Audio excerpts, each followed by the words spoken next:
and welcome to the Neoprene Playmat. I'm Matt Piak, your host, and today is Laying It All Out Thursday. So essentially, this is kind of the cornerstone of this channel. It's essentially where I get up on my soapbox and I rant about something dealing with board games that I feel passionate about. So the topic for this week is, are deluxified editions of games a good thing? Is it good to have a board game that comes with all the shiny metal coins and all the cool meeples that are screen printed, or maybe they're unique shapes, all the extra miniatures, tons of junk in the box, the nice custom insert that makes play extremely quick to set up? Is it good to have these deluxified editions out there? Well, unfortunately, not everything is super black and white. There's not really a clear yes and no to this, but there's a lot of nuance to this conversation, and so I want to explore a little bit. What does the good look like? What does the bad look like? And is it good to have these deluxified editions in your collection? So let's start out with the good. So you're browsing Kickstarter, you're scrolling through, and all of a sudden, boom, you see awesome miniatures, you see maybe extra art, a super cool insert that just makes it look like everything's going to get put away nicely, it's all going to be contained. Well, if you're new to the hobby, that may sound crazy, that people are extremely passionate about how they put their games away or organize them, but tell you what, when you have a game like Terraforming Mars that has, you make an insert for it, I have one from Broken Token, brought my setup time from about 30 minutes to 5 minutes. It makes a huge difference. It means that game's getting to the table a lot more. And so, yeah, when you're scrolling through these deluxified components, these start looking really, really good. And so they have this nice look and feel to them. They just draw you in. You also feel better about your game when it's deluxified. You look at it and there's a sense of pride in you of, wow, like that game is something special. Maybe it's something where you're thinking that it can be an heirloom edition, something that can be passed down from this generation to the next generation. I personally look at something like that Ticket to Ride 10th Anniversary Edition that came out about, it's probably like 6 years ago now, but really cool metal trains, everything was bigger, so it just had this grandiose feel. That really said, I'm an heirloom, pass me down to your children. And so like that's awesome. It creates a table presence as well when you have deluxified components that really draw other people in. A great example is Everdell. I don't know if you've ever set that game up in a public place, but when people are walking around, they see that giant tree just stacked at the top of the board, and they see all the cards on it, and the little squishy berries, and the nice little pebbles, the stones. It just looks really inviting. It's like, man, I want to play that game. I'm not even a board gamer, but that looks interesting. That looks different. So deluxe editions can bring that, whereas sometimes more standard components, just chits and things, don't offer the same table presence.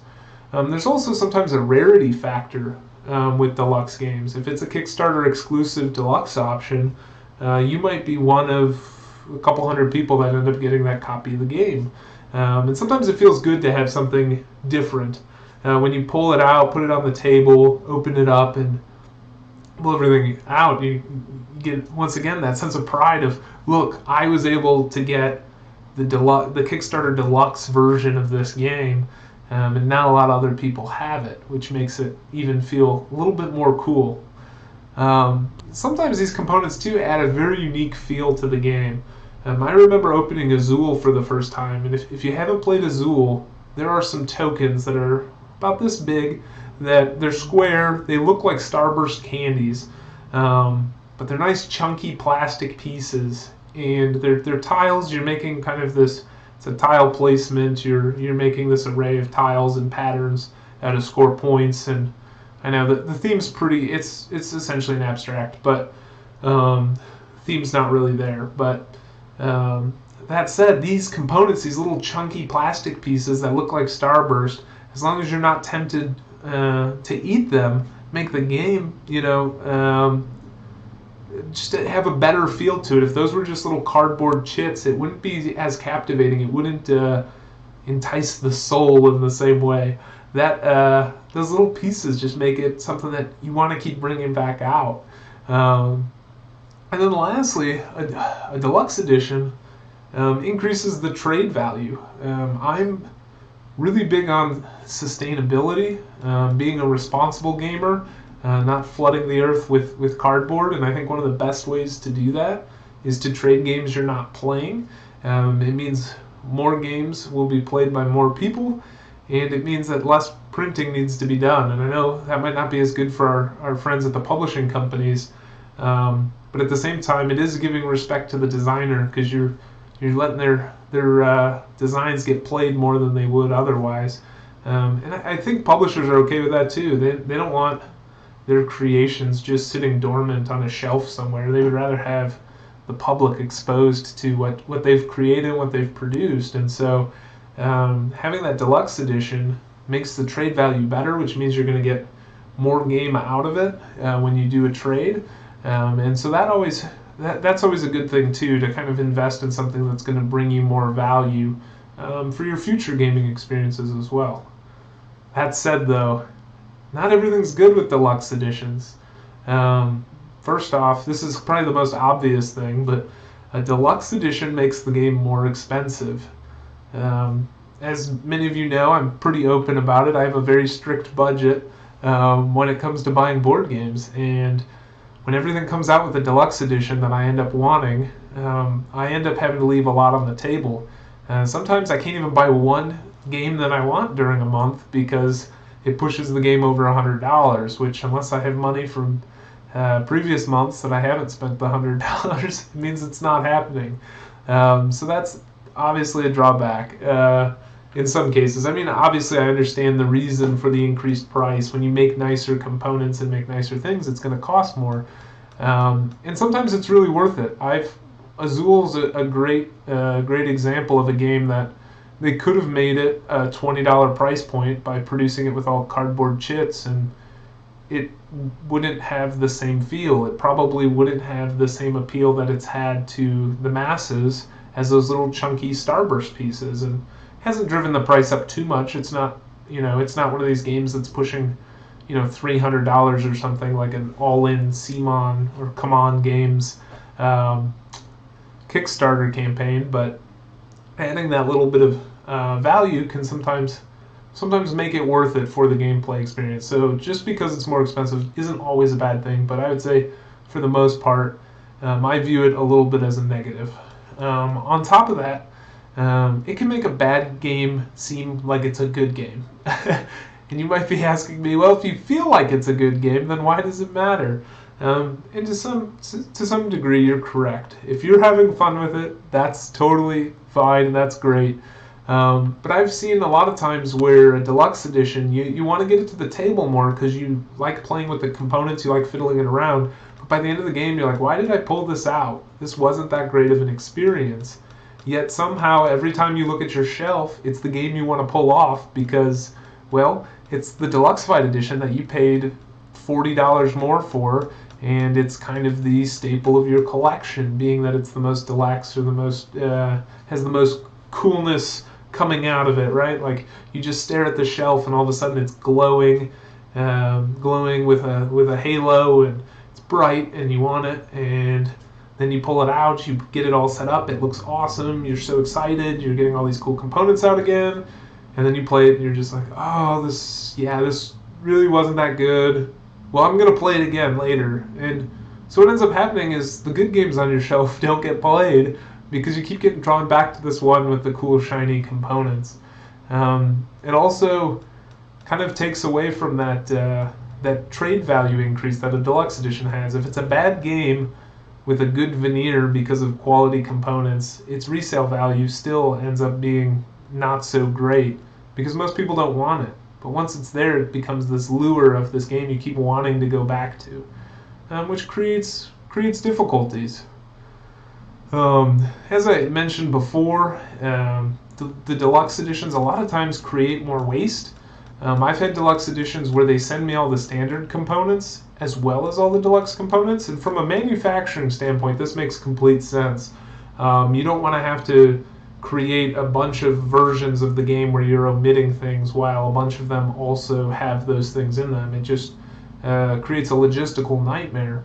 But for somebody that gets a deluxe edition, they're opening a game, they have a stack of cardboard, maybe they're standees instead of miniatures or something like that they're doing absolutely nothing with, that are just sitting there. They might be saving them, or they might just toss them, and that's just creating a lot more waste. And with a hobby that produces so many games, so much cardboard, and so much plastic coming out of our industry, it's something really to think about. Also, in these Deluxified editions, the box ends up taking up way more space. A lot of times they're these huge, big boxes, which in some ways is really cool. It catches your eye when you look at your shelf. It's something that, once again, you're drawn to. You want to play. You want to get it to the table. But if you have a limited amount of space, like I would say most people do, you only have so many shelves. You only have so much room for board games. And if everything's coming in a huge box, it's a lot less board games that you're going to have access to. And, well, if you really, really like those games and you're cool with the amount you have, that's great. It's not necessarily a bad thing, but for me, I have a decent number of games. The games I love, I'm fine if they have a big box, but these games that I get, maybe from Kickstarter, that I'm okay on, I'm willing to keep it, willing to try it more. Sometimes I'll end up getting rid of it quicker because I realize how much space it's taking up on my shelf. Something I can think of right now that I've had for a while is Mechs and Minions, or Mechs vs. Minions, and that game, it's a huge box, super nice components, super well produced. I like the game. It's a decent game, but I'm still considering getting rid of it because of how much space it takes up and the fact that I don't play it that much. So that's always something to think about as well. And then the last part, and maybe this is something that only I suffer from, but when I see a deluxe edition on Kickstarter that I can back, all of a sudden I start rationalizing to myself why it makes sense for me to drop $85, $90, $100 on a game when I could get 3 or 4 games purchased from retail, brand new, that are nice, good games for the same price. I'm looking at this one game and I'm like, man, it's $50, but then we add shipping and that's another $15. Oh, but I can get it deluxe, so let's add another $20, and all of a sudden I've got all this money invested into one game, and it's in that fear of missing out, right? You end up getting caught up in this cycle of, well, if I don't do it now, I'm not going to get the deluxe edition, and I'm not going to be able to find it, or I'm going to have to pay even more for it later down the road, rather than just looking at it and saying, wow, that's way too much for one board game. And so for me, the Deluxified edition is sometimes too enticing, and I just got to stay away from Kickstarter for a while. I'm just like, man, this is too much. It's too tempting. Gotta step back. So that's that's some of the bad sides of Deluxification. But with all that said, with all those negatives, all that stuff adding up, I do think that there are reasons for deluxifying. There are things that make for a worthy deluxification, I guess we'll call it. And so one huge thing is if it's well thought out, it's usually welcome in my house anyway. So here's a couple that I've run into where it wasn't maybe as thought out as it should be. I was playing a game, I'm not going to mention the title, but let's just put it this way. Very large game, very deluxe game. It comes with game trays that hold a bunch of different unique cards that flip out, right? And this is the Deluxified edition. After all those cards are sleeved, they don't fit in the slots for you to flip out your cards into them. Your cards become too big with the sleeves that they provided. It's not even that we were using an off-brand sleeve or something of that nature. No, the sleeves they provided with the Kickstarter exclusive did not fit in the game trays they were providing to hold the cards. That's a huge problem. That's not super well thought out. And I can understand why that might happen. Generally speaking, when you're making prototypes and doing those sorts of things, you're not working with a bunch of deluxe components, and so it's really expensive to ship things out, test it, retest it, make new ones. I mean, when you're talking about these machines that are producing these plastic products, there's a lot of calibration that goes into it and making sure that everything's set up right to produce it exactly to spec. And sometimes those things aren't accounted for. So you have to think through what those deluxifications are and always account for sleeved cards if you're offering a deluxe edition, because deluxe editions get sleeved. Another example of a not so well thought out deluxification, I was part of a Kickstarter campaign that did phenomenally well. And so I don't hold this that much against them, because essentially they went way past any of the goals that they had ever thought they were going to hit. Stretch goal after stretch goal, everything kept getting hit in that last 48 hours, that push. And they were running out of things, but they just wanted to keep throwing stretch goals. They were getting so excited and just wanted to keep offering things. And then they ended up offering a first player pin, like a pin to go in your shirt, like to mark that you're the first player, rather than a marker sitting on the table. I'll tell you what, I'm not wearing it. I'm not wearing a first player pin. I don't know anybody that wanted that, or that was like, yeah, a great addition to a game would be a custom pin that I can wear to designate that I'm the first player. I don't know, it just seems crazy. It seems like a lot of additional cost for not a really big payoff. I don't know that anybody is getting more value out of the game because they can wear a pin that shows that they're the first player. And then the last one is, and maybe this is more of my own problem, as far as these well thought out deluxifications, why do we equate bigger with better? Oftentimes I see neoprene playmats or game boards that come with a deluxe edition that are like 50% or 25% bigger than the normal board. Why does it need to take up more table space? Is it serving any sort of function for it to be larger? There's a lot of people that play games in smaller areas, people in apartments and condos that don't have a ton of space. I personally live in a 2-bedroom, 2-bathroom house. We don't have tons and tons of space to just have people over and table space to put everything out there. And so sometimes these deluxifications, where it just makes things big for the sake of being big, it doesn't make sense. Now, for a sprawling war game, dudes on a map, I get it. Bigger, it feels more evocative and draws you in. But some games some Euros are doing this. Some like small tactical skirmish games are doing this. To me, it just seems like waste. It seems like we're just asking for things to be bigger for the sake of being bigger. And in my opinion, that doesn't seem super well thought out.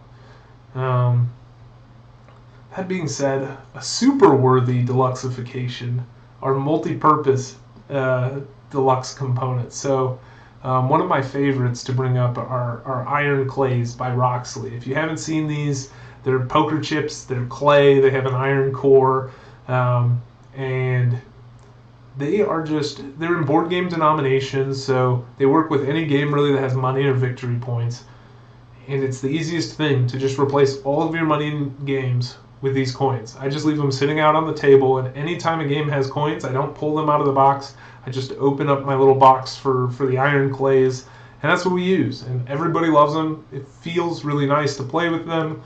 I'll never need to purchase metal coins again, so that saves me money on that front.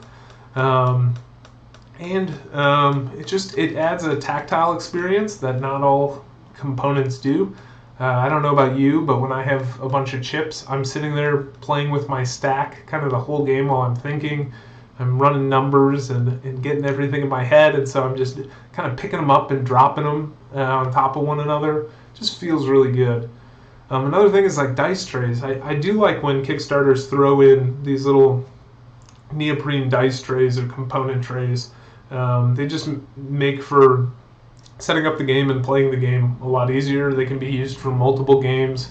You just leave the dice tray out, put it right next to your iron clays, and you got something to chuck dice into without them going everywhere. So things like that, deluxifications that actually add value to more than just one game, I'm always down because they save you money.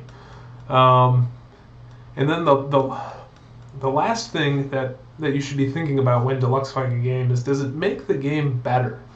One of the big things that a lot of Kickstarter campaigns do is they just offer ridiculous first player markers. Now this game is great, the production is great, so I'm not necessarily criticizing it a ton because I love the game and I will go to bat for it. But Raccoon Tycoon has giant like raccoon statues. There's one and there's a fat cat, and they're like this big. So it comes with 2 first player markers, which you're only ever going to use one.